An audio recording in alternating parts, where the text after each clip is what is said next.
less than 5 minutes, so I'm going to go quickly on the cultivation. I think Gary Vee does a really good job of bringing this topic, but the fact is that every single one of your customers, every single one of the people that are tweeting with you or about you, they want to be known and they want to be heard. And so we really have to stop seeing them as data, as numbers, as stats. We have to see them as people. So they want to be known, they want to be heard, and they expect you to care. Sometimes they will be demanding, sometimes it will be difficult to work with them and to talk to them. The fact is that they are buying your stuff, they are talking about your stuff, they're considering your stuff. So you should appreciate that, you should never take that for granted. And in many ways we have to think more like sociologists and doctors that care about the well-being of those people instead of just seeing them as something that benefits us. Always engage in public and in private. Leverage tools to know what they value instead of just reporting for yourself.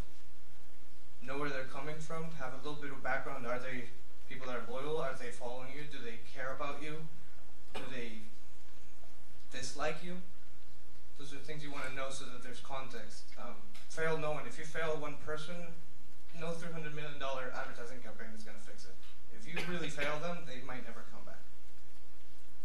Be very patient and always try to be conversational. Chances are, especially if you're starting in social media right now, it will take time and it will be very difficult. So one comment, be glad about that. Be glad that anybody cares to respond to anything, and just keep practicing being conversational. I'm not in the customer service team, like I said at the beginning. I'm on the brand side, but I provide or enable customer service every single day. Generally say thank you and don't do it to brag or to show off who you're talking about or with. And enable conversations. This is on Samsung.com. Instead of us simply linking out to Twitter, we actually have a section on Samsung.com/US. Sorry, it's just an American website right now, where we show questions from different people, not always people like Gary Vee. And then when people respond, they actually go to Twitter. So we make them leave, and we never get them back. And we're hoping that that'll start a conversation on Twitter, and then it didn't have anything to do with us. All we did was enable that conversation about a topic that has to do with Samsung.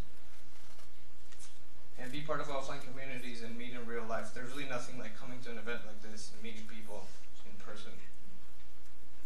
More than anything, I'm almost done.